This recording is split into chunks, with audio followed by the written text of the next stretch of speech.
What is up, guys? Spring's close. That means baseball's right around the corner and the regular season starting at the end of March. And we're here to tell you a little bit about the content RunPureSports.com is going to be offering to our premium members. DC, we got a lot going on.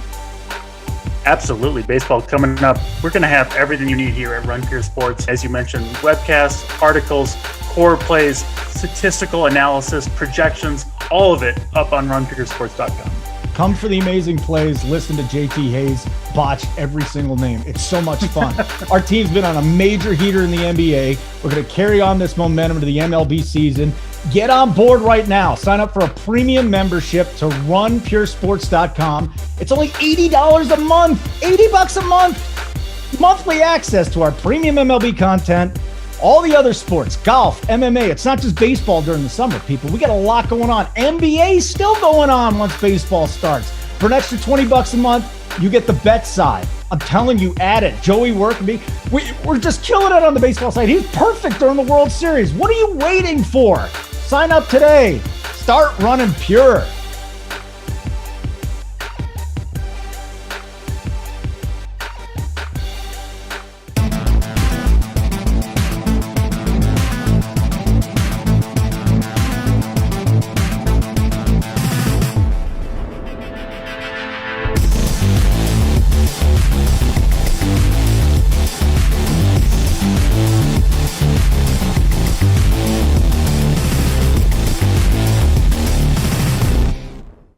What's going on, everybody? Welcome to the Run Pure Sports NBA Hardwood Show. I'm your host, Mangone. I got Bobby Gomes. I got JT Hayes here. We'll start with you, Bobby. How's it going over there? You ready for NBA and all the MLB stuff we got going on today? Yeah, ready for NBA, ready for MLB. We got a Discord. We got a ticket to give away as well, right? We're giving one out. Yeah, so we're giving away a ticket, $250 ticket over in, I believe it's in the baseball streets, and we're finding one in the Discord chat, right? Not that we don't love the YouTube chat, but I will say this, having the YouTube chat, right? We can't give away someone there because someone said that basically won a lot of money last night. What he said was, hey, I want to give back to the community. And we want to make sure it goes to the Discord chat, right? JT, we know there's some trolls out there in the YouTube chat. We love them. Some of them we like, some we don't. We want to make sure it definitely goes to the Discord chat, people, right? So if you, if you head on over to the baseball chat, we're going to pick someone now. Do you want to pick like a comment from earlier in the day, JT? You're the baseball guy. So yeah. I'm going to yield to you. What kind of chatter are we looking for to give away this ticket, JT? It depends. Who's going to pick, first of all? Who's going to pick? Because I got a name in mind. Well, listen, so when this suggestion got brought up of picking a Discord member, you're someone who came to my head. I was like, maybe someone throughout the day who's been a respectful, great chatter could be the person to go to, right? So, JT, I think you should pick it because you're the baseball guy here. Yeah, I appreciate that, first of all, Mangone. Very, very respectful of you to show me that kind of love right at the opening of the show. And there's a guy in MLB, and he's been in NBA too, honestly. And he's learning DFS. He's been honest. He's learning a little bit. He asks good questions. He's got a great name. He's got a name that immediately when I saw it, I thought this is a wild card. This is kind of a cat that I gotta learn a little bit about just because it's a little different. We're gonna give it to my guy Butters. My guy Butters is earning that ticket. All right, so I'm going to go over to the baseball chat. I'm going to hit the @ on Butters real quick. So that way he knows that he won the ticket. Hopefully I can find his name. I think he spells it weird. So we gotta find him. I'll find find it at some point. Exactly what I mean. He's got a little symbol in his name. Like yes, Prince. He's got that symbol. He's like Prince. Yeah, so we'll find Butters though. I'll find a comment that he made. And I'll find a way to kind of get you in contact with, we'll go with JSU for now. So JSU, if you're watching, be sure to be looking out for that message. I'm going to find Butters now and put something there to let him know. But JT, we got to talk, right?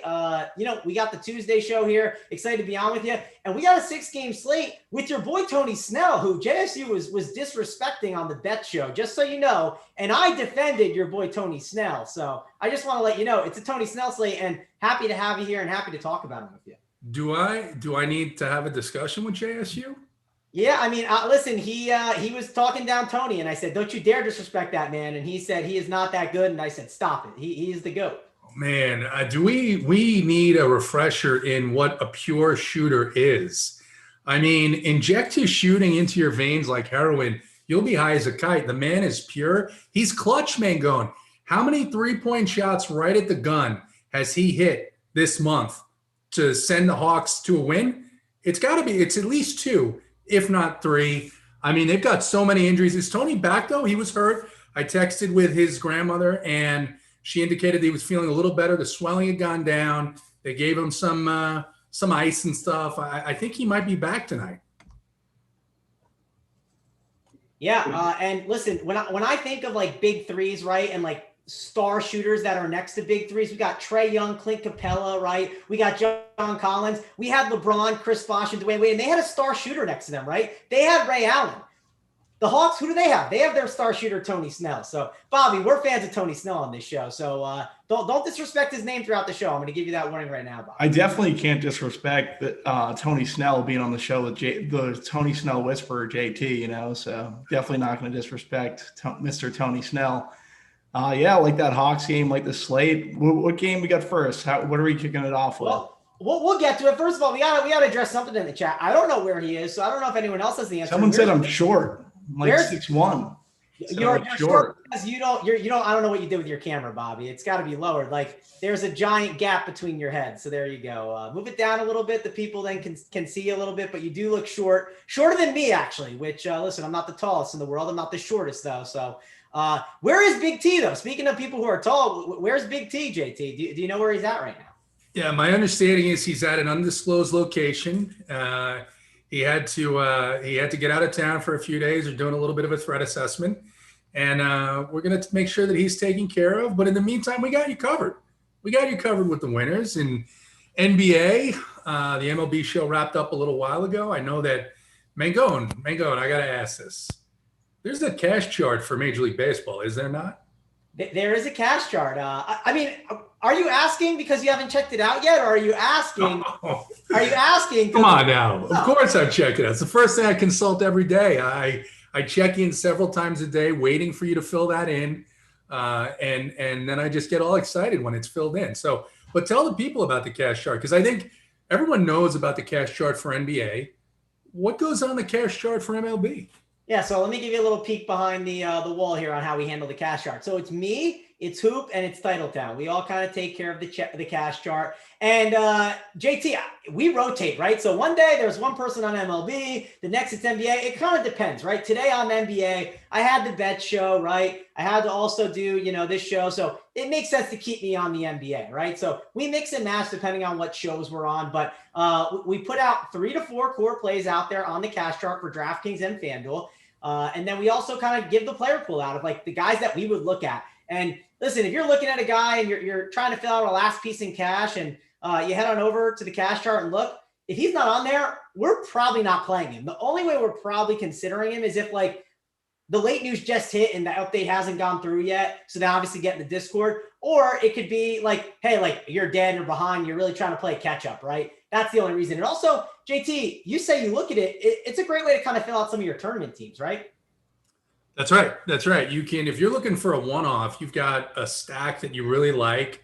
For instance, last night, I don't know if everybody knows this, people in Discord, I made it clear to. I was all over the Oakland A's, had them in every lineup.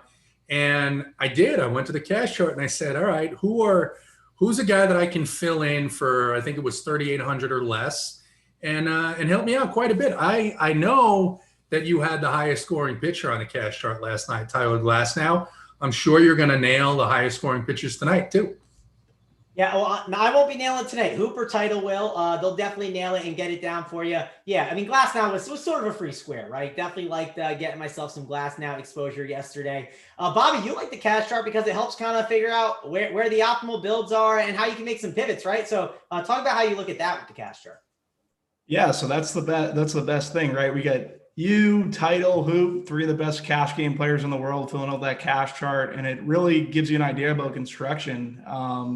And where people are going in tournaments. So that for me, like when I'm building my tournament teams, I'm trying to figure out where the bad chalk is and going to the cash chart, figuring out like which guys are the good plays and which guys maybe aren't the greatest chalky plays or a way you can kind of deconstruct the optimal build, I would say. So definitely take advantage of the cash chart for NBA and MLB for that matter. Yep, definitely a great way to do it. Check out the core plays. We have everything over at Run Pure Sports. Use the code GETBETS, right? Use that code and you get a free month to the bet side. You get tons of awesome picks from everyone, from some of the DFS guys, from our handicappers over at Run Pure Bets. So it's $80 a month, and typically it's an extra $20 to get the full thing, but that'll get you a free month there for the bet side. And you'll get the winners like Big T gave out yesterday on the show. He gave out that Wizards money line plus 450, said to leave the points, give them to the next guy, and that one hit. So listen, if you hit on that, you got to get in, right? That was such a big hit. So definitely head on over and check that out. Check out all the DFS content that we have over at Run Pure. We have all the different sites, all the different sports. We got everything. Do we even have KBO, JT? Are you still dabbling in those KBO streets these days? Thankfully, with MLB back full-time on schedule, there's absolutely no need to play those $200 to first KBO contests and get up in the middle of the night. Last year, they were big because there were no sports going on, and it was perfect. But no KBO for me this year.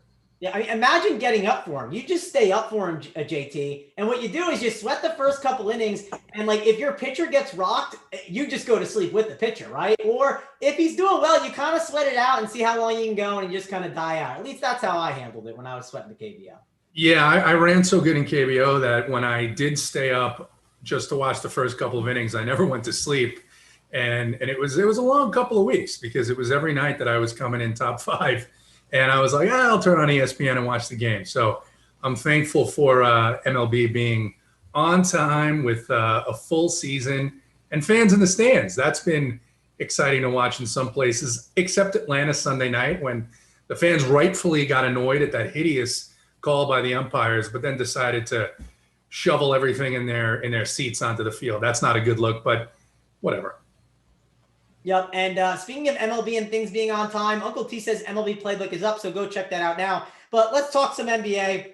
Let's dive in before the chart man gets upset with us in the chat. We want to keep Mr. Fallick happy. He had a nice little night the other night. I believe he turned 2K into like maybe 69K, 59K. I can't remember the number, but who's counting K Fallick? All he counts is his charts. He doesn't count his money. Bobby, talk to me about this slate. I really like this slate. It's a good one. A lot of news has kind of, happened on this slate, and we still got more news that could come and could change the slate up. I liked it earlier in the day. I still think I like it. Give me your overall breakdown on how you're handling this 6-game NBA slate. Yeah, I think it's interesting, obviously, with Lowry ruled out, PJ Washington's been ruled out, and we already had known Kawhi Leonard wasn't going to play. So all this usage is pretty much up in the air, and we're going to try to fill in the spots from those teams to get us some GVP wins, I guess. That's I think, the best way to approach it in NBA, or at least find the good plays, and then maybe the low-owned good plays as well within those games. So, JT, how are you handling it? Yeah, I think there's obviously some chalk spots. We'll talk about Charlotte. We'll talk about Utah.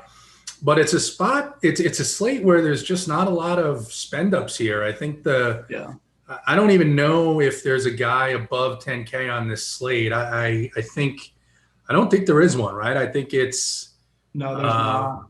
Yeah. So what we're probably going to see is we're going to see maybe one or two of these 3 to 4K guys, and then a lot of the mid range, which I think has a lot of good plays, that 7 to 9K range.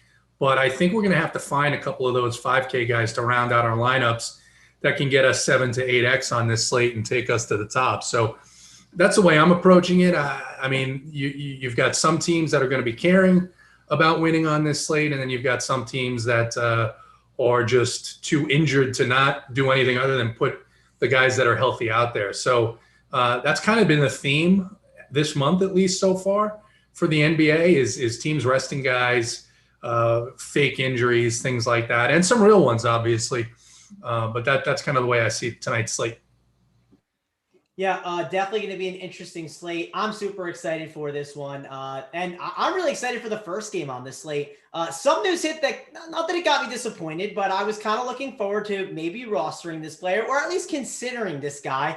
Let's go to the Clippers and let's go to the Pacers. We got a 232 total here. This thing opened at -2, which, I really like the Clippers here in this spot. It's now at -3.5. I actually was on the bet show and I gave that as my best bet. I love the Clippers here in this spot against the Pacers. They're a team that I think could do really well. Obviously, the Markieff Morris Marcus Morris thing muddies some things up, but I still think this team is fine and should do well.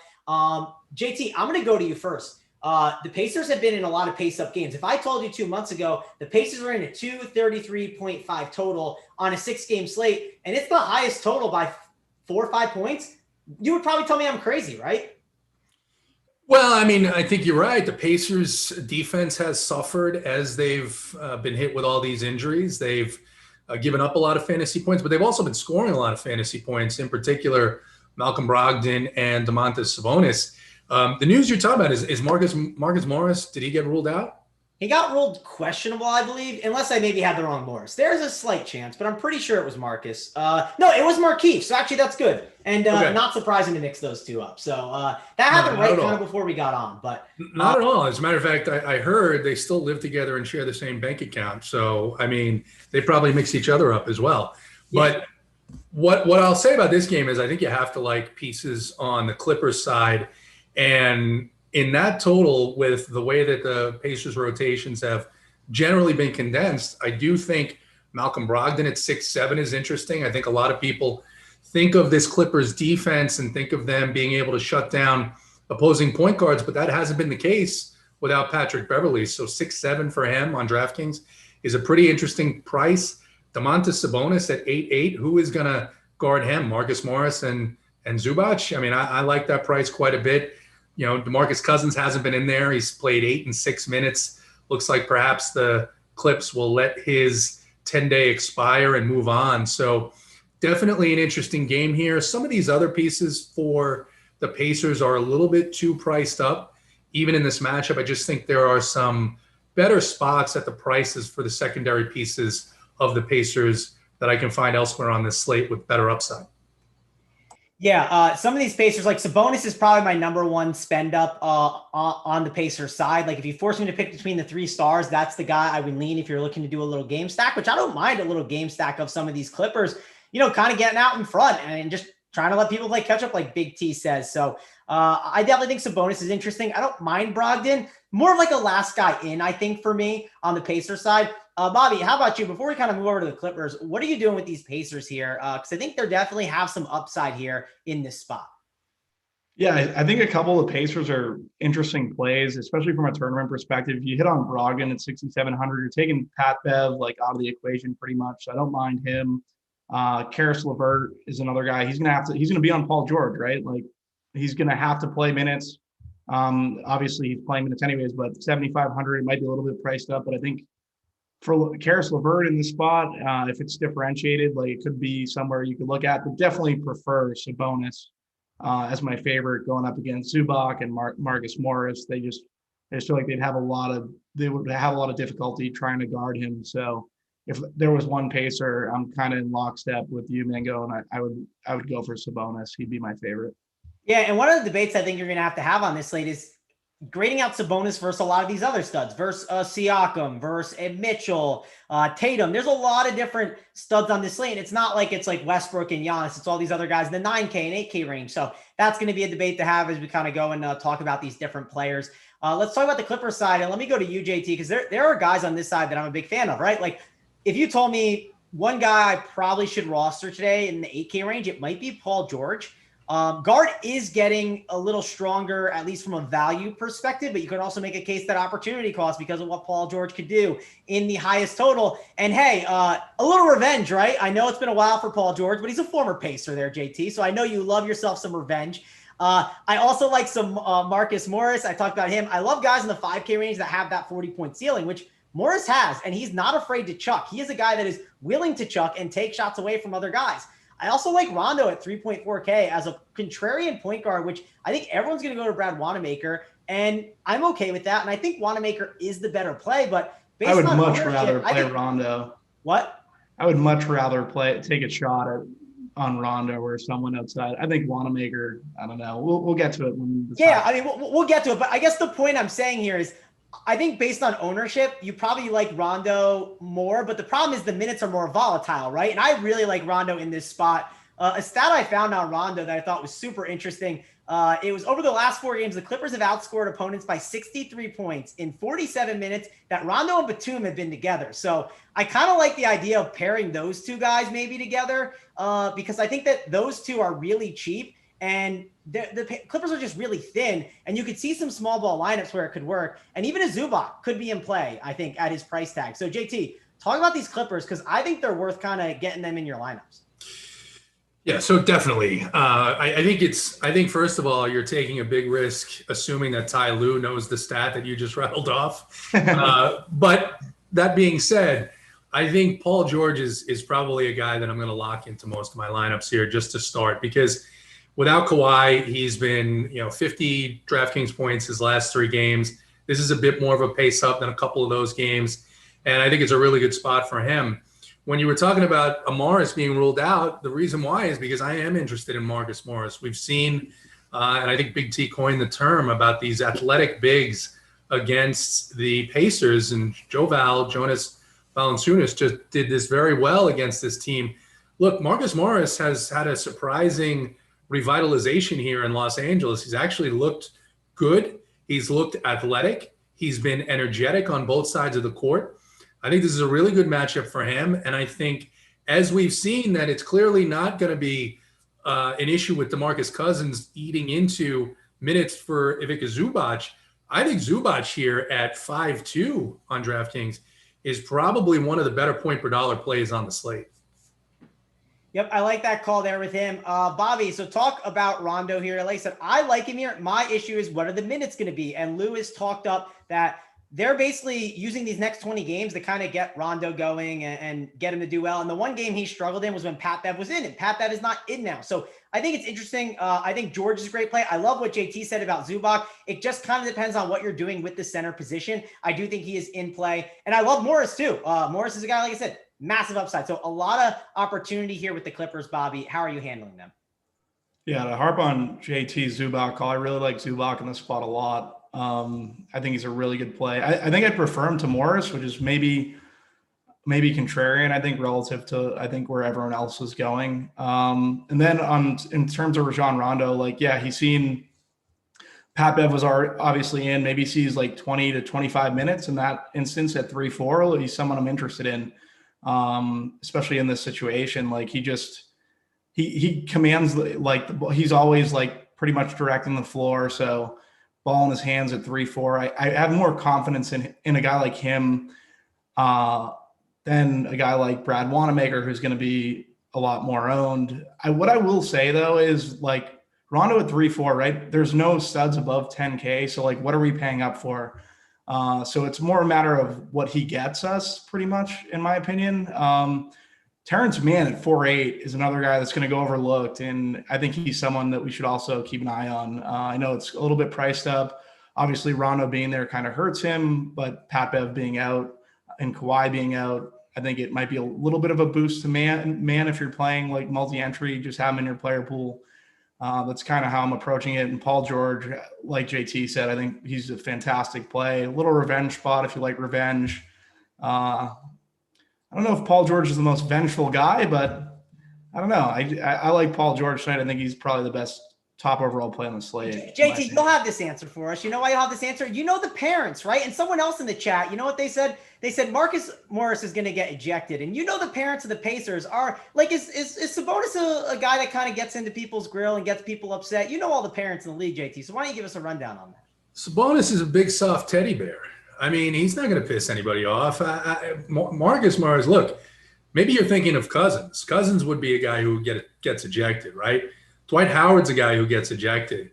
Marcus Morris gets ejected when he feels like he's being disrespected, actually. Him and his brother have this same thing. If they feel a call doesn't go their way, or a player throws the ball at them or something the wrong way, then they lose their minds. I don't see it in this spot. It's not something I typically worry about. Like, if I'm going to play a player, I don't generally think, what's the ejection risk? So I wouldn't worry about that too much. The Pacers and the Clippers, the team mom for the Clippers actually emailed earlier, said that she expects a friendly, healthy competition. And doesn't foresee any ejections tonight. Yep. So if you have ejection risk in your model, I mean, you can put it to 0 tonight. Don't worry about that. We don't worry about that when we roster our DFS guys. But I think that'll wrap it up for that game. A lot of good DFS stuff there to talk about. Before we kind of dive into this game, I want to talk about some of the member wins that we had this weekend, right? Or not this weekend. We had a lot this weekend. But someone big 100K last night, I'm pretty sure, right? In the 888 on DK or 777. Yep. So we had Neely Twins. He put it in the 777, won 100K. He said, I've been grinding this tourney a few nights a week, been top 10 a bunch, but never got over the hump. I follow you guys and almost always use the core you give. I woke up my wife and 3 daughters cheering like a nut. However, when the kids go to bed, it's work bench time. So Neely Twins, congrats on that. You might have twins coming in after last night with all the time you got last night. So excited for that. Then we got JP84. He's excited. He won 20K in the MLB 80K contest, the ball 4, 20K to first. So he took that down. Congrats to him for the baseball win. And then also we had another basketball win where, turned $1 into 2K, played the 25-cent contest, the $3. Looks like the highest contest he played was the $27. So he probably only played maybe between $40 and $60 and won 6.3K. So JT, a lot of wins last night. Those weren't just those, right? There were many more in the Discord chat. No, a lot last night, and JP84 actually gotta give him a shout out as well, because what he did is he turned around and he staked a couple of tickets. I think that ticket we gave out at the beginning of the show was from JP84. So he's staking a couple of guys tonight, paying it forward. A lot of our members have been doing that. JP84 the lightest, so congrats to him. What a good move by sharing the love with a couple of other of our subscribers, and that's why we had to pick a subscriber and not someone in Discord chat or not someone in YouTube chat, because guess what? If you're watching this, 2 things. 1, 167 likes is disgusting with 559 watching. So let's get that up. But 2, you got to get in. You got to get in. You got to witness the mojo, be a part of it, and you'll get an opportunity to be staked as well. Yeah, guys, we're getting ratioed. We could easily get that up 565, 169. We can easily get up to at least 275, 300. I know T isn't on the show, Hoop, but this isn't the regular crowd. We're trying to give you the winners too. So I'm on the show. What do you mean? I'm on the show. You're on the show. JT Goner's on the me and show. Goner filling in. We should walk in to start the show and see 350 likes. I can't tell you how disrespected I feel. I'm going to, you know what? I may have to send some emails to the officiating crews. See if I can up those ejection risks. Yeah, definitely hurtful. Let's get those likes. Let's get those subscribes up. Big T, I believe he's still giving out the core plays and everything. I'm sure he'll still be doing it. You know him. He's giving them out all the time, even in the Discord chat on the weekend. So get those up, and Big T will be happy, right? We want to make him happy and get that good mojo going, right? He likes that. So don't disrespect it and bring that bad mojo. Hit that like for us. Helps us out a ton. Let's dive in and let's talk about the next game. And let's talk about the GOAT himself. We're talking about Tony Snell and the Atlanta Hawks, with the Toronto Raptors on the other side with their price tags going up, but there's still some opportunity there, I think, on some of these guys around the industry. And then the Hawks, we got the Trey Young news that we're really waiting on. Trey Young is questionable, and we got opportunity here for some of these guards. We have opportunity for Clint Capella, who I think will absolutely dominate in this spot. Clint Capella could kill the Raptors. The Raptors are awful on the boards, and Capella, I think, will eat them up. I kind of pulled up some stats. We talked about Nerlens Noel a little bit, JT, on some past shows, and Big T has hated on Nerlens Noel. And yes, Nerlens Noel is not the best player in the world, but if I told you Nerlens Noel put up 36.25 DraftKings points against the Raptors the other day, and then the game before that, Marc Gasol, and I mean dusty Marc Gasol, put up 37 DraftKings points, what on earth is Clint Capella going to do to the Toronto Raptors tonight? I think he's going to be aggressive, and I think it helps, obviously, that Gallo is out, Gallinari is out. Well, he's doubtful. I shouldn't say he's out, because I know that chat gets their feelings twisted if we say someone's out before they're out, but he's doubtful. We don't expect him to play. Tony Snell is unfortunately out again tonight. So you've got some opportunity opening up. I do think this is a good spot for Capella. I wasn't sold on it earlier in the day, but as the day went along and as I looked at the options at center, I mean, I think he is one of the better plays, especially since we're going to have the salary, right? And Here's the thing with this matchup. Toronto has been giving up an absolute ton of fantasy points to opposing teams. On the flip side, whereas in years past and even earlier this year, I think people thought of, and it certainly was true, that the Hawks were an easy matchup, a place to find fantasy points. Hasn't been so since Nate McMillan took over. They're playing a little bit more slowly. They are playing a little bit better defense. And so I'm hesitant on the Raptors side. Outside of Malachi Flynn, I think these other prices, maybe Gary Trent, I'm 50-50 on Siakam here just because I like Sabonis more. I definitely like Paul George more at that price point. I think Capella's in a good spot. There's a guy we'll talk about who's on the slate a little bit later that I like as well. So, Bobby, what do you think about Siakam? What should we do with Siakam? Because all these high-priced Toronto guys, since these injuries have happened, after the first couple of games, as their price crept up, they've really been hit or miss.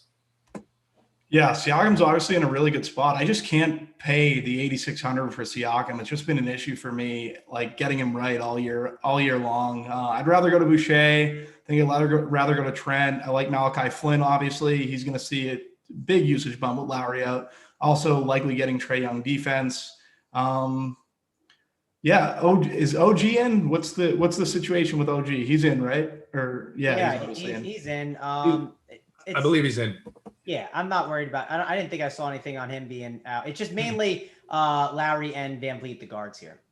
Okay, yeah. So for me, like, I'm definitely grouping. If I play Siakam, I'm definitely grouping him away from Boucher. Maybe that's not the way to go, but I definitely don't want to play the two of those guys together because I think they kind of eat into each other, maybe cap each other's ceilings.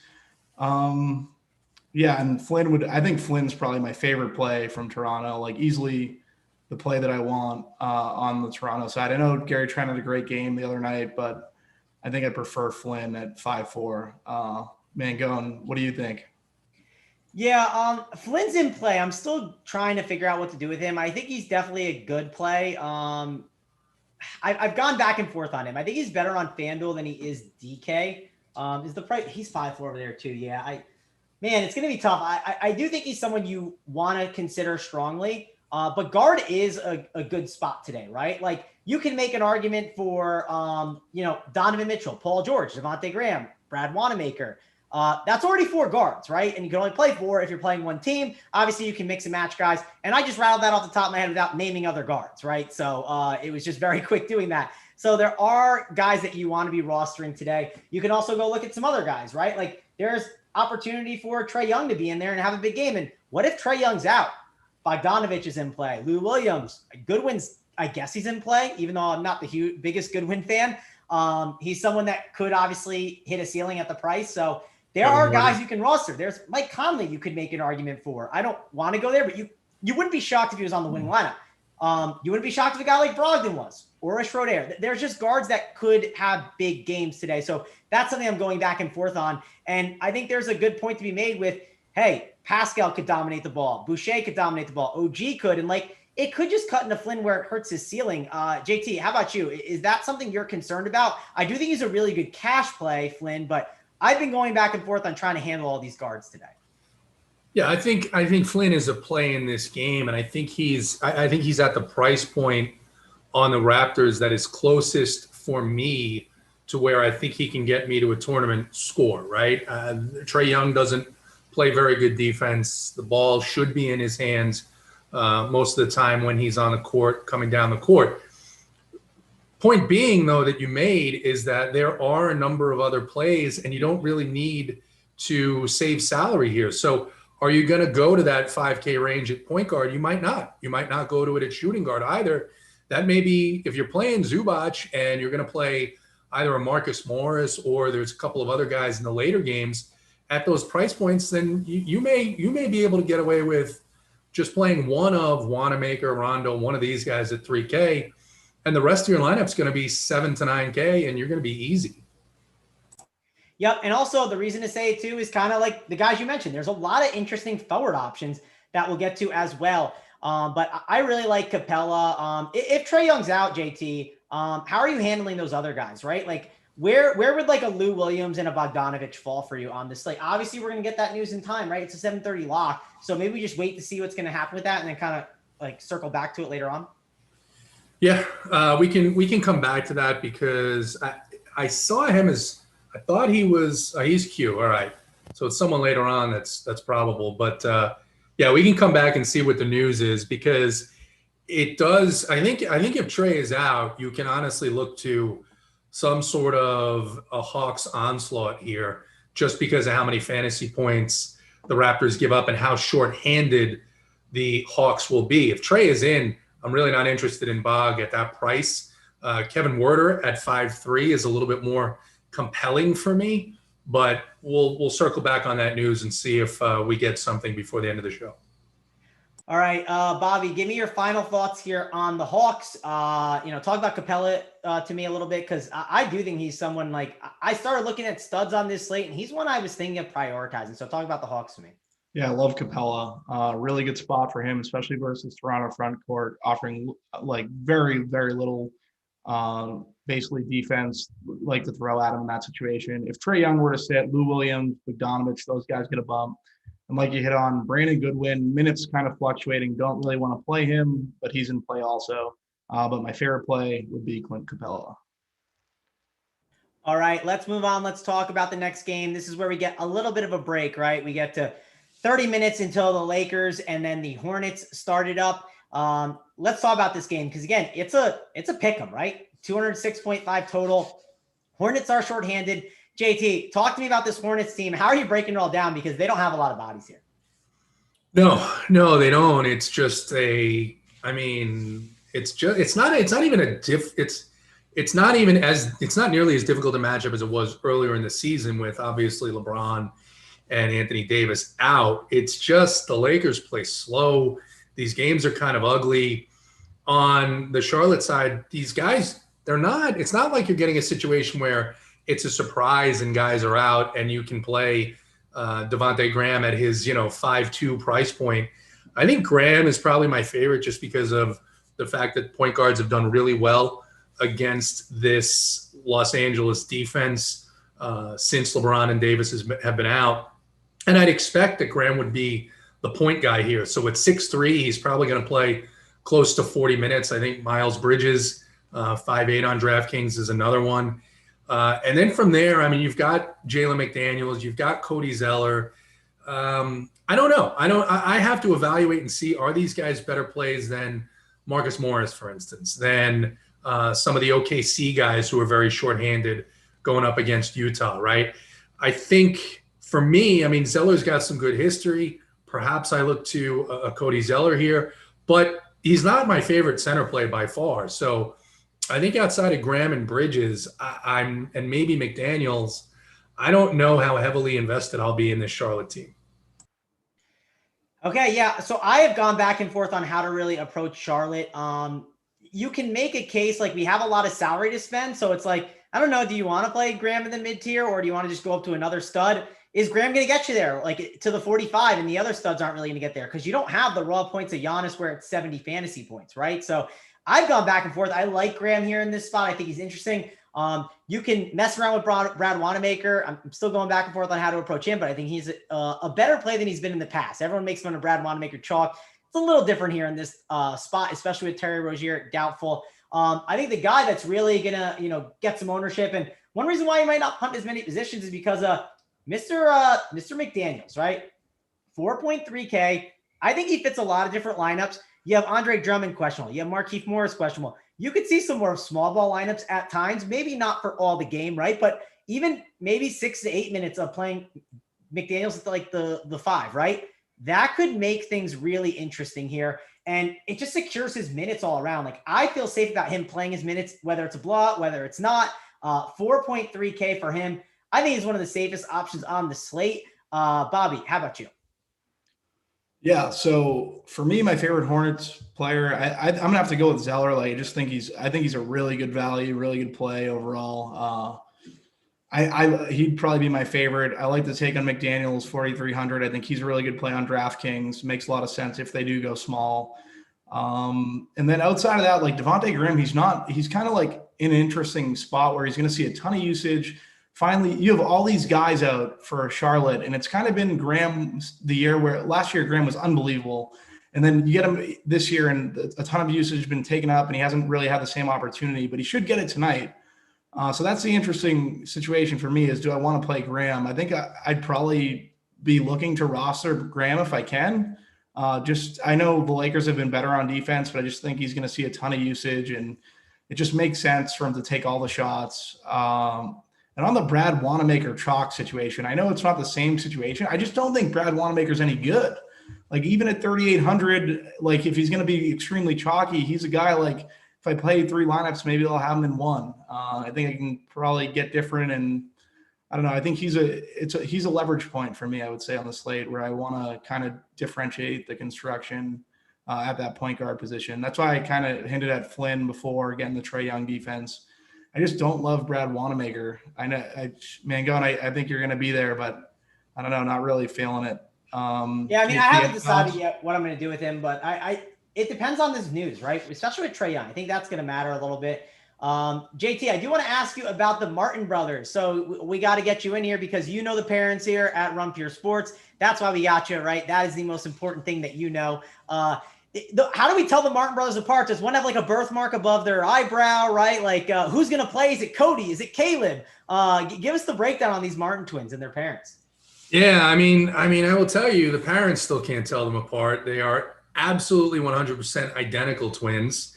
And I don't even think that's true. I think they're actually fraternal twins or something like that. So, but here's what I'll say about this situation. This is where we're at in the NBA season. It's a point I think we should bring up, because there's a lot of questions about this Hornets team. And one guy in here, Kurt Jones, he's right. Charlotte has no guards, but guess what? There's 5 or 6 teams that are on tonight's slate. It's a 6-game slate with significant injury situations, right? So every single one of these teams has players that are getting bumps in some way.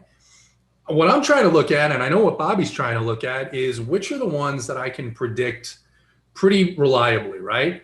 And Charlotte's usage here, outside of a couple of guys, I think Graham, Bridges, and perhaps Wanamaker, because I mean, Zeller only played 16 minutes on Sunday against the Hawks, right?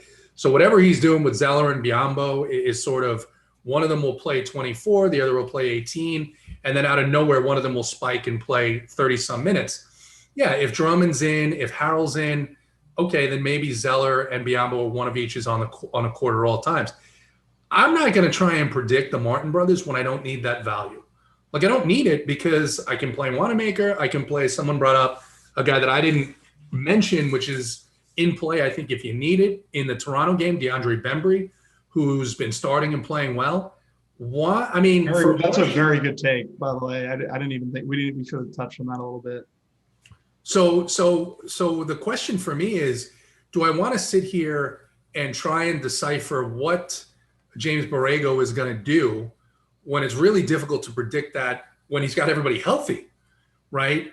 It's not like because they're missing Rozier and they're missing PJ, those minutes are going to go to one guy.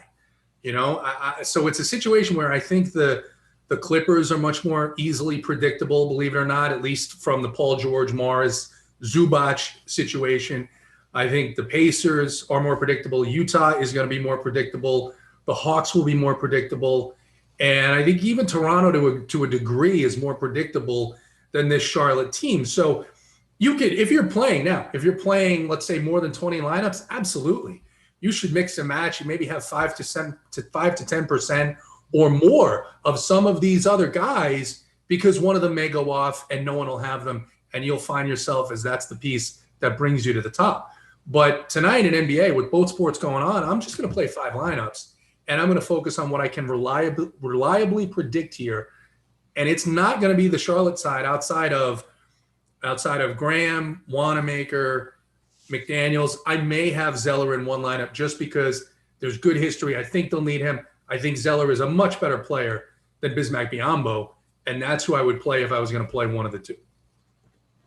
Yeah, so we got some stuff in the chat. The Miss says they always play a big 10 to 12-man rotation. The problem here is they're losing Terry Rozier and PJ Washington, and if you go to the last game that they played, right, they played 10 guys, and Terry played 36 minutes, and Washington played – what did he play? I think that's like 20. I think he has 23 minutes, right? So that's a lot. I think he got hurt too, right? I think he got hurt. Yeah, and those are a lot of minutes to replace. And sure, so I'm going to count the guys for you. I'm just going to count the bodies. So we got Graham Bridges, that's 1, 2. Zeller is 3. McDaniel's 4. Wanamaker 5. Both the Martins 6 and 7. And the Martin brothers don't get a lot of usage. 8 is Biyombo, and you're not playing Biyombo and Zeller on the court at the same time. And then you got Richards, Carey Jr., Riller, and Darling. Now, JT, you brought up really great points, right?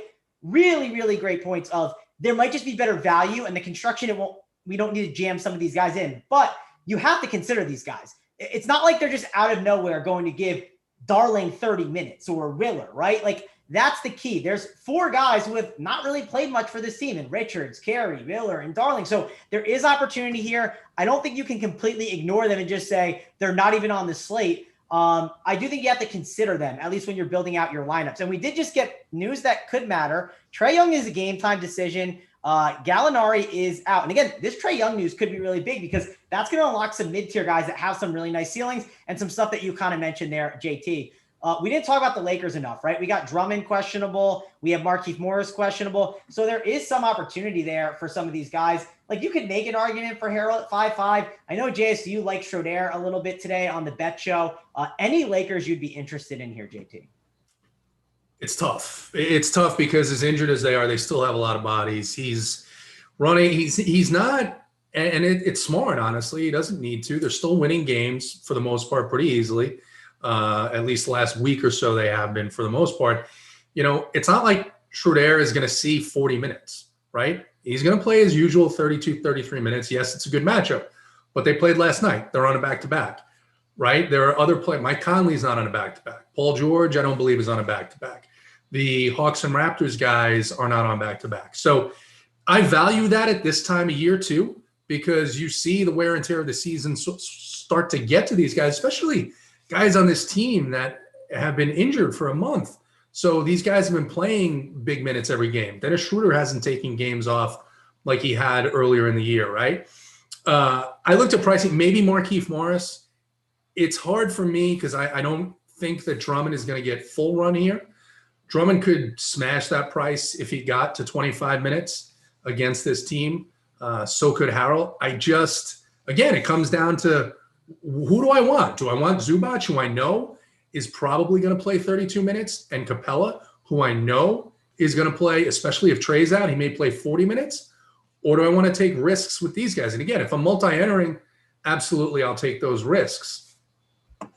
Yep. I think that all makes sense there. Bobby, any Lakers for you, or are you just kind of crossing these guys off on this slate? Yeah, I think JT made a great point about the back-to-back. My favorite would be Drummond. Like, he would be the one guy that I'd have the most interest in. But I'm starting to like a lot of centers on the slate, and you really can't play everyone. So I'm gonna have to kind of weed down my player pool in terms of the center position. But yeah, I think it would be Drummond for me, and maybe Schroeder. But I don't know. Schroeder last night. Like, he had a great matchup versus the Knicks, and didn't come through. It's a better matchup now. Maybe if you want to go back to him in that sense, and I don't know. For me, it would just be Drummond. That's the only guy I really have interest in. All right, that'll wrap it up for that game. Let's get those likes. Let's get those subscribes up. What do we got? 263. We got almost 600 of you watching. Happy to have you guys here. Up next, we got the final countdown with JSU. That'll start at 6:45. So be sure to check that out. He'll be giving the winners out with Holden over there. So don't miss out on that. Also want to talk about some of the other stuff we have going on over here at Run Pure Sports. You can use Get Pets, which is our new promo code on the site. Sign up and you get the DFS side. You get the bet side as well for free for a month, where you get all the winners from us, the DFS guys, from the bets handicappers. No better time than now. We have all the sports going on at once, so don't miss out on that. Let's move on and talk about the next game, though. And JT, I want to talk to you about this one first. We got the Jazz and the Thunder, which, again, is another game where I think it makes some sense because we got injury news on this slate that you've talked about, a lot of different spots to go to. The problem I have is that total and spread. Sure, 220 total is fine on this slate, but I worry about the spread being 16.5. And I do think the Jazz, they play their guys, and I'm not as worried about Mitchell and Gobert, and there is opportunity there with guys being out. So how are you handling the Jazz here? I think for me, Mike Conley is probably the play that I would look at the most. Feels a little bit underpriced here against the OKC team. Royce O'Neal is, at least as I saw, Royce O'Neal is out as well, right? Clarkson is doubtful.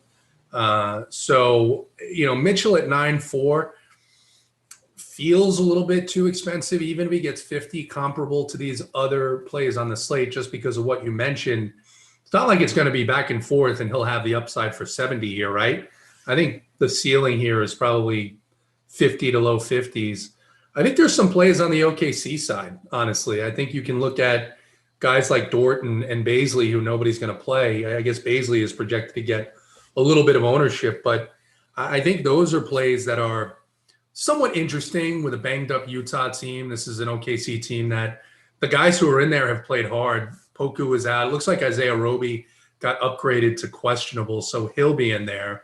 So definitely have to take a look at some of these OKC guys, just in case you need a player or two to fill out your rosters in that 5K range.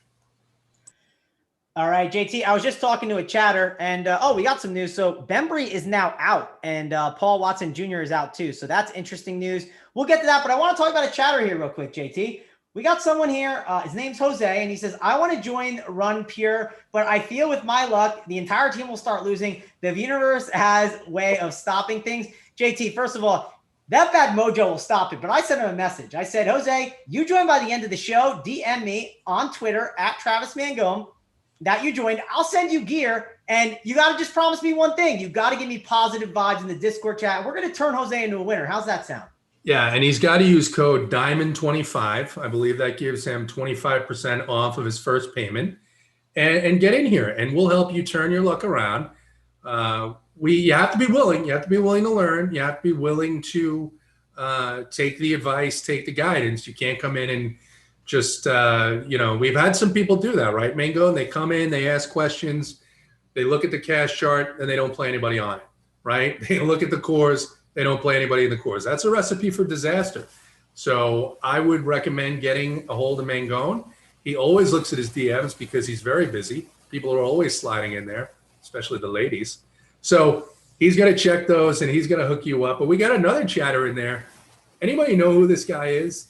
He's got these weird initials. JSU. Anybody know JSU? I don't know that guy. Who this cat is? Who's this JSU guy? What's he saying? I don't know, but he's talking about Dennis Schroeder, and he's when I've learned is when JSU is on a guy. He's on Schroeder. He's on Yes. Schroeder. He talking about him on the bet show. He said no one can defend the rim. He'll easily get by. He loves Schroeder. Give me the love though, because it is a back-to-back. It's a good spot. It's a great spot because there's no one that's going to defend him, right? Brad Wanamaker defense, come on. But what else? Give me something. I mean, I don't know. I want to hear from him because he's one of the sharpest guys in DFS. I kind of get why he wants to go there. Obviously, Schroeder was popular last night, and then maybe you're just trying to catch. It's a good spot, right? And point guard is a way to differentiate. So I kind of get it. Yeah. Like I don't know. These Lakers have been tough for me to get right. Mangone, any thoughts? Yeah, I like it. I think it's an interesting play. It's definitely a way to get a little different, and I think there's upside with it, and you can mix it with your Charlotte Hornets. So it's not a guy I'm jamming in my lineups, but I do like it. I think it's definitely a good route to go, and you can hear how JSU says about it on the final countdown. He'll be talking about it there. But we actually got a message here from Jose. He said, driving right now, ... We'll reach out soon, my guy. So again, it's on Twitter at Travis Mangone. Hit me up there.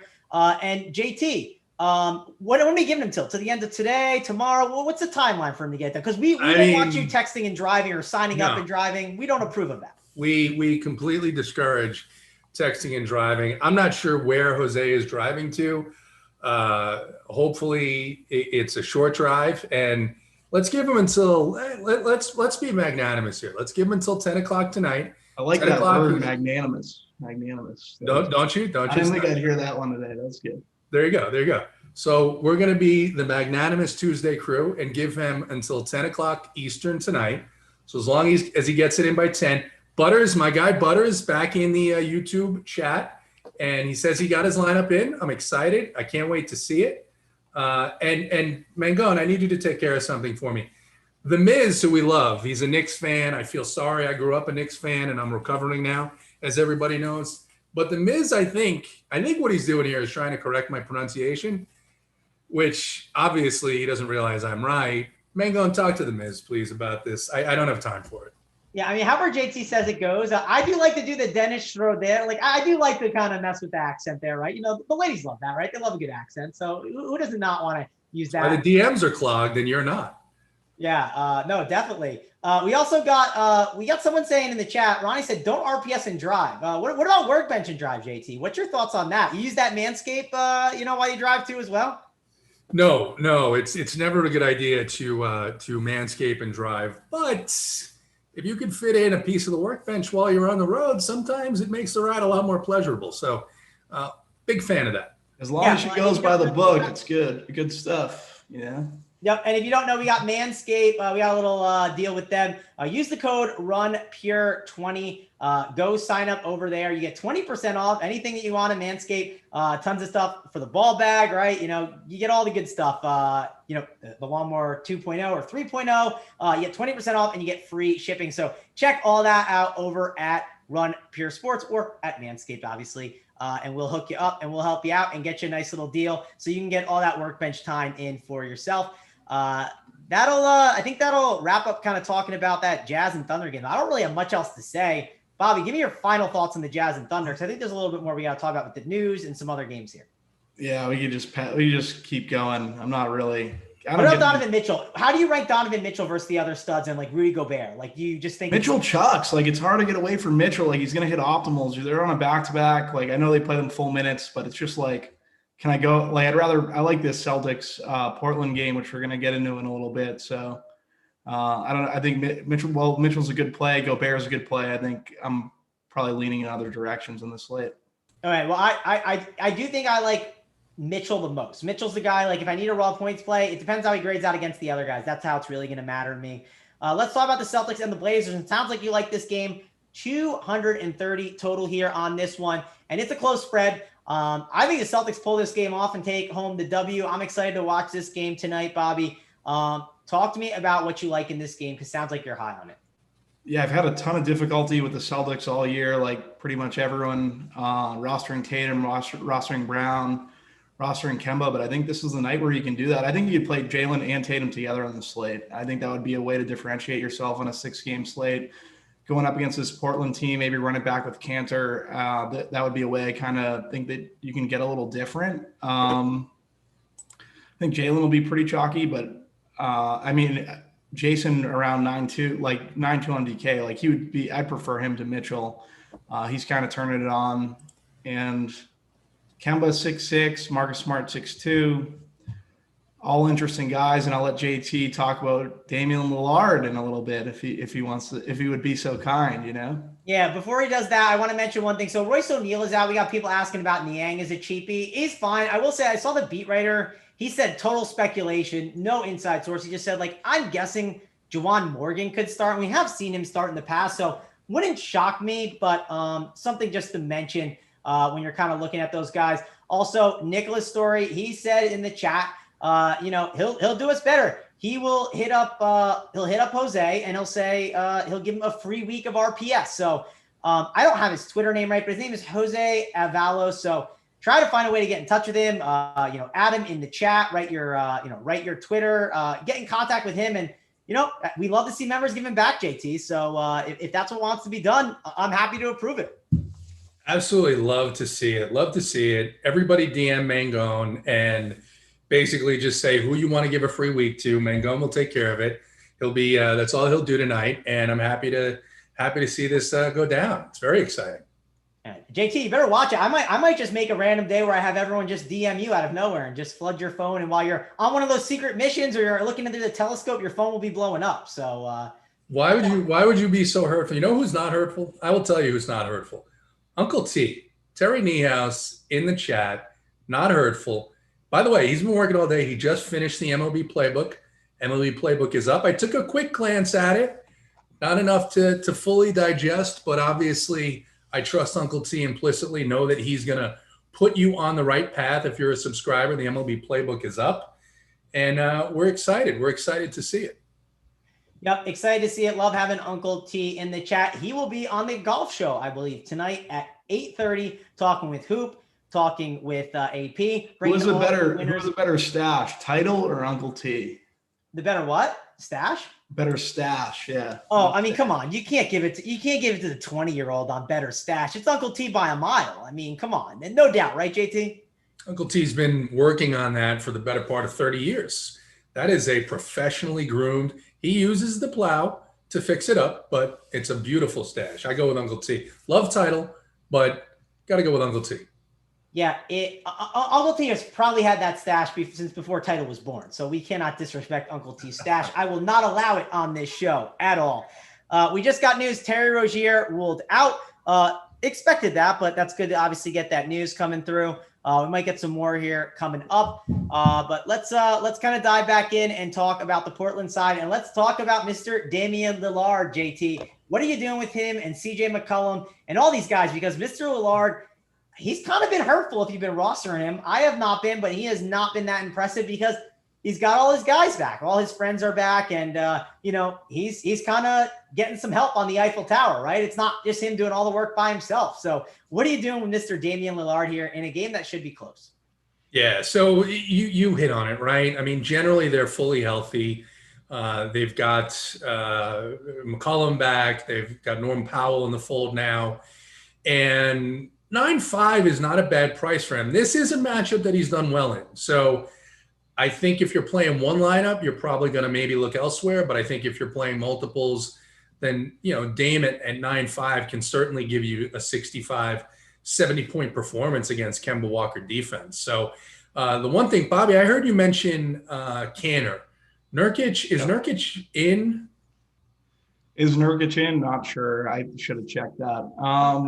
The reason why I ask is Nurkic's price. His minutes were supposed to go up, and last game he had to go to the locker room for a cut, and then he came back and he ended up only playing 22 minutes. But if he's supposed to go up to the 28-30 minute range at 5.3K on DraftKings, Nurkic is way too cheap for this matchup. Yeah, no, he's supposed to be in 5.3K, so definitely is some upside there. And speaking of upside, the Time Lord, Mr. Robert Williams, right? He is. Yeah, that's a good call. Skipped over him. Keep going, man. Going. Yeah. So Nurkic, Robert Williams at 6K. He's definitely going to get some exposure, I think, from people, even on FanDuel as well. So JT, what do you think of Robert Williams on the opposite side with them needing his size? Yeah, this has been a good matchup. The only thing about that is they've now got Tristan Thompson back, and Williams' minutes have gone down. So is it a spot where they could, give him another 5 to 10 minutes? I think that's the risk you're taking. I've got potentially Zubac and Capella and maybe even Nurkic ahead of him because of those minutes concerns, especially if we get some info from Terry Stotts that says, Nurkic is good for 30. Then I would be very interested in Nurkic. All right, we got Alfred in the chat. He says, why is JT on the NBA show when he should be on the MLB show? That's because you know all the parents, JT. Do people not understand this already? I mean, first of all, I'm multitasking. I did the MLB cores yesterday. I did the playbook on Sunday. Helped a subscriber ship. I don't know how much he shipped, but he had a Red Sox stack that everybody should have had if they read the playbook. But I will be back on the MLB shows. I think I'm going to be on tomorrow's show, as a matter of fact. So I do MLB tomorrow, and then back with my guys on Thursday. Mangone, I think you're going to be on for BigT on Thursday, right? You're filling in this whole time? I'm not sure. I'd have to look at the calendar, but there's definitely a chance. Will I be on MLB or the NBA? And let me ask you this, JT. I haven't looked at baseball much today. I'm not really playing much baseball. I'm focusing on NBA. If I'm going to play a stack, and there might be someone in here that's just dabbling on their phone, and they say, let me enter an MLB team. What would be the stack I should put on my team? Well, what team is going to hit the most runs tonight? Putting you on the spot here. Yeah, that's a good question. I think there's a couple that you could look at. The one that I think is going to be popular is going to be the Dodgers against Antonio Senzatella again. But for a sneakier stack, I am leaning towards my own Atlanta Braves tonight against Pablo Lopez. Lopez had a decent start his last time out, but got very lucky. And the Braves historically, when he's come off of a decent performance, they've humbled him.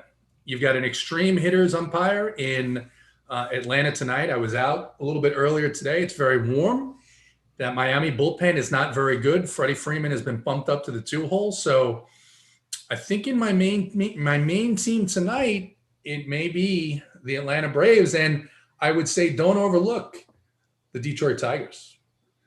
All right. And Grayson Griner, who hit a home run the other day. I saw my that. Guy Grayson last night. It was beautiful. I saw it. I didn't ignore it at all. So yeah, I'm looking for. Do you have cores today? I don't think you're not on the core plays, Jay. No cores today. I can, once this show is over, I can turn the camera off. I can turn everything off and just focus on making my lineups. All right. Well, yeah, that's good to know. And I'm gonna play a little bit. I'm gonna find the core plays. I'm gonna mix in some of the stuff you just talked about, and I'm gonna play one team here, JT, and that way I can report back to you and let you know how it all kind of shakes up here. But yeah, we got one more game to really talk about here, and then we can kind of talk about the plays of the day. JT, we're going to talk about the Heat and the Suns. Not the greatest game. It's at 10 o'clock. It's a nice little pivot, I guess, if you think the other game's going to have more ownership and you want to get on to something else, but not the sexiest game on the slate, JT. What are you doing with the Heat and the Suns? I don't think I'm going to have a ton of exposure to this game. I think for me, it's tough. DeAndre Ayton is still mispriced at 6'8". He's been playing much better of late. It is a tough matchup, but it's one he's done well in. Previously, I think you could look at Bam, who's still at a decent price. But again, center is very deep tonight, and I don't know that I would get there on this slate. I have been liking to target shooting guards against this Miami team. Devin Booker is 9.0 though. He's 9K flat on DraftKings, so that's a little bit expensive. And I'm probably not going to look to many plays in this game because Trey Young just got ruled out. So Trey Young out. That's big news. So let's not talk about this game and let's talk about Trey Young being out, JT. Like, this shakes up the slate. This makes it where I want to get some of these Hawks into my lineups. Yeah, I think you're going to start your lineups with Clint Capella and Bogdanovich, and then maybe even look to Kevin Mortar. You can look to, I think Goodwin, it depends. I'll have to take a look and see the minutes breakdown between Goodwin and Skylar Mays, because for a while there, they were playing Skylar Mays ahead of Goodwin. But yeah, I think now I'm going to take a look here real quick to see who else is available, because this becomes the sort of a not quite the opposite of the situation that the Hornets are in, but this is a team that's now shorthanded against one of the, over the last several weeks, worst defensive teams for fantasy production in the NBA. So I think you're going to want to have at least 2, if not 3, and perhaps even 4 Atlanta Hawks in your lineups tonight. And Lou Williams definitely probably going to get 30 minutes against this defense. I'd expect that he does very well tonight as well. Yep, definitely a decent spot here now for sweet Lou Williams. I don't know if you heard, he played on Sunday, and he was like, these early games are not for me. He was not a fan of playing early. So these night games will fit him a little bit better, and they've been giving a little more opportunities there with the second unit, and I think he'll fit well, and so will Bogdanovich, right? The question is Bogdanovich's price. What do you want to do with that? Because it has gone up, right? I mean, it is 6.8K. You are paying a decent price for it. It's kind of similar to the situation in Charlotte with Devontae Graham. So what do you want to do with that, Bobby, with Trey Young being ruled out? Yeah, I think Bogdanovich becomes like a really strong play, especially at 5. Well, not 5'2", I'm sorry, 6'8". Even at 6'8", I was looking at the other Bogdanovich that's not related to Bogey, but they're both Bogey. But yeah, 6'8" for Bogdanovich. I think he's a great play. Lou Williams, 5'2", like him. I think the Skylar Mays call, I think, is very interesting. I want to see where he grades out as opposed to Goodwin, like JT kind of hit on. I think he would be interesting. I also think both of those point guards relative to Brad Wanamaker, if you're trying to get off Brad, like those 2 guards there are ways you can. I don't think you really want to go there. The minutes are obviously in flux. It's definitely not as concrete, but They may be ways to build away from Brad Wanamaker constructions, going down to these lower owned Hawks guards and stuff. So I don't know if that's Mangone. What are you thinking?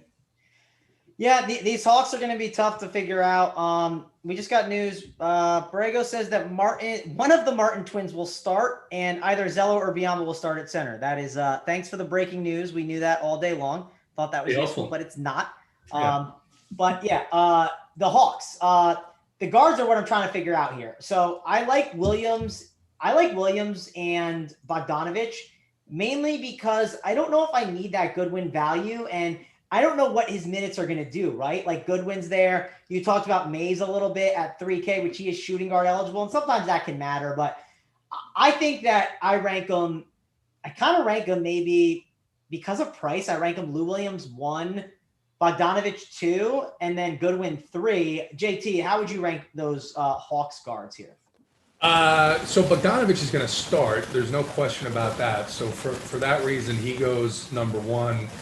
I'd rank Williams 2. I just looked quickly. It looks like Goodwin's been getting the minutes. He played actually 37 minutes on Sunday against Charlotte, put up 35 DraftKings points at 3.5.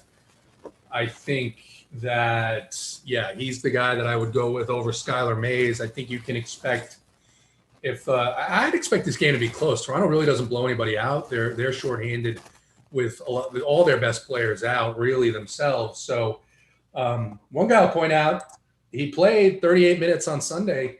He's 4K, Solomon Hill. I think people are going to look at this and they're going to completely discount Solomon Hill.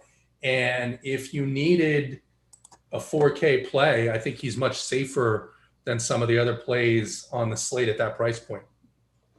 All right, what about Capella, JT? Like Capella feels like a priority spend for me now. I don't know. I don't know if I would make a lineup without Clint Capella tonight. Fair. That's what I was checking. And I'm wondering, Bobby, do you think he's going to be just like super chalk now? I mean, I think he definitely could be. I know that there were value centers that people were going to and considering. So, but I think Capella ends up getting a lot of ownership now here. Wouldn't you agree? Yeah, so Gallinari's out also. It just would be the correct play. And I don't think it's a play like you want to get away from.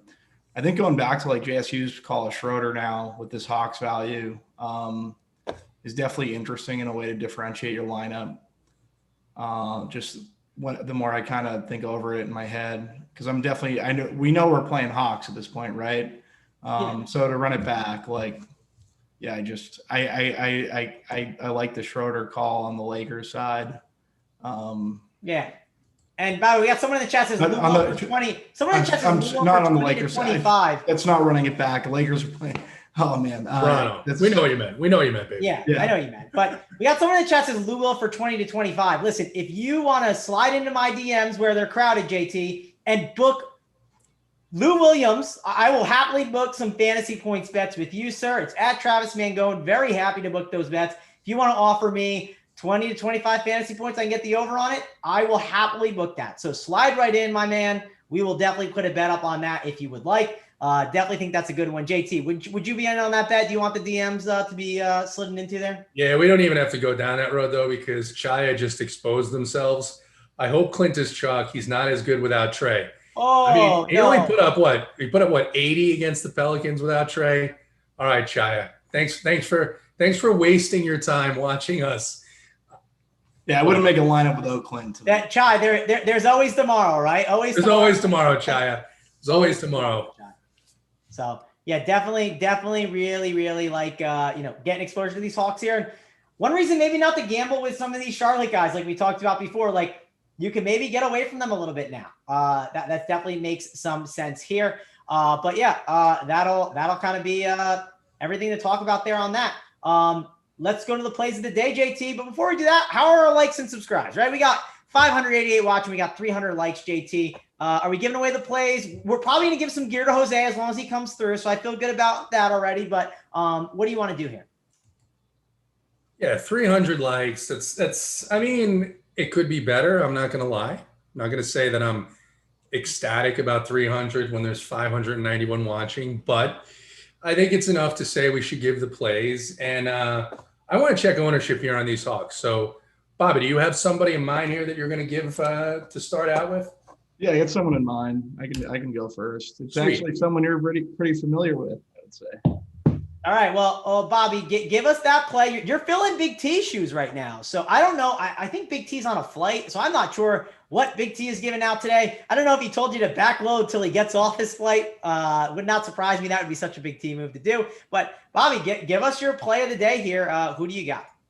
So if I'm filling Big T's shoes, I got to go down, but I want to pay up. So my guy. No, you can pay up. Big T has paid up before. You can certainly. He's done Jokic before. He likes to pay down, but you can certainly pay up if you want. So feel free to do that. So not to steal JT's guy, but Damian Lillard tonight. He's just versus the Celtics, versus Kemba defense, going to be low owned relative to some of these other pay-ups. We didn't really talk. I didn't get the chance to talk about him much. I just think he's in a really good spot at 10-4. He would be my play of the day, I would say. JT, any thoughts there? I know you've called Lillard in the past, so. Yeah, no, I think he's a great tournament play today, especially now with what is some relative value here on the Hawks. I think that he's going to be – I don't think he's going to be popular. I don't think Tatum or Brown on the Celtics are going to be popular either. So I think we'll see a fast-paced game out west, and I think that's definitely a way that you can differentiate by playing your Hawks players, maybe one of the Toronto guys or one of the Charlotte guys, and then just looking for that mini stack with the Celtics and the Blazers. Yep, I think that makes sense. JT, have you checked the ownership out, or do you want me to go first? Well, what do you want to do here for the play? Yeah, I think the ownership is still wrong here, but because it just hasn't had time to catch up, right?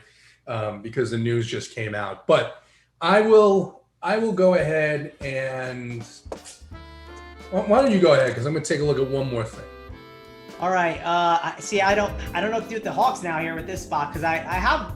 It's the problem is some of these guys are getting ownership, and I try to look for more of a lower guy, but I was gonna lead in with Rondo earlier on, but the slate's changed, right? Like I don't think you need to take that risk at guard. I think there's so many strong guards, it's not worth taking that risk. The slate's changed. That happens a lot. And the other guy I was gonna talk about, I felt like he was getting a lot of ownership before, and I don't think he's going to get as much now, possibly. It's just stuff could shift around where you don't see him getting the ownership that he could because that mid-tier just got stronger, right? Marcus Morris, I really liked him before. Against the Pacers, not a lot of defense is going to be played. It's also really important, too, when you look at these games, to attack these games that are going to be close, and Vegas thinks it's going to be close. Now, I disagree. I think the Clippers win. I don't think they win by 20, but I think they do win and cover that line. I got it at -2 on the bet side. I gave it out last night. Lines move my way, so I feel good about that. And I feel really good about Marcus Morris, who is not afraid to shoot. So I'm going to put him as one of my guys that I'm going to be all over. Think he has a good opportunity to 5, 6X, even 7X here and go for 40 fantasy points. So give me Marcus Morris as my play. JT, let's travel across the world. Let's go over to France. Take a nice little flight with Big T. Look at the Eiffel Tower in the sky and give us that play of the day. Yeah, so I think that this news is big, and people that play every day are going to recognize the importance of having a bunch of these Hawks in your lineups, but I don't think everybody will. And I think that these mid-range plays are still going to go overlooked. I think Wanamaker is still going to have a ton of ownership. I think people are going to maybe go that route, maybe go a Goodwin route, and then go up to the Bogies, the Capellas. And for that reason, I think it's just such a great matchup. Give me Lou Williams, Eiffel Tower play of the day. There you go. Like the sweet Lou call. I was considering him too, but I had a feeling you were going there. So yeah, I like that. I love the Morris call. Morris, when we were coming into this show, Marcus Morris was one of the 3 guys that I was thinking about. So I love that call. Yep, you'll love to see it. So all around, I like this slate a lot, man. It's funny. I looked late last night just to kind of give a quick look, and I was like, man, I really like the card. It's a different kind of slate. It feels like not one of those slates where we knew everything going in, and I like the little shakeup of the news here. Might change some stuff around and should be an interesting slate. But if you want to get all the core plays in the chat, head on over to Run Pure Sports. Get that. Use the code Diamond25 for 25% off. Use Get Bets to get the bet side for free. It's a different code. If you use the $80 for a month, you get $20 for free to get the bet side and try that out. Tons of value there with that. Bobby, give me your final thoughts on this slate, and then we'll get on out of here.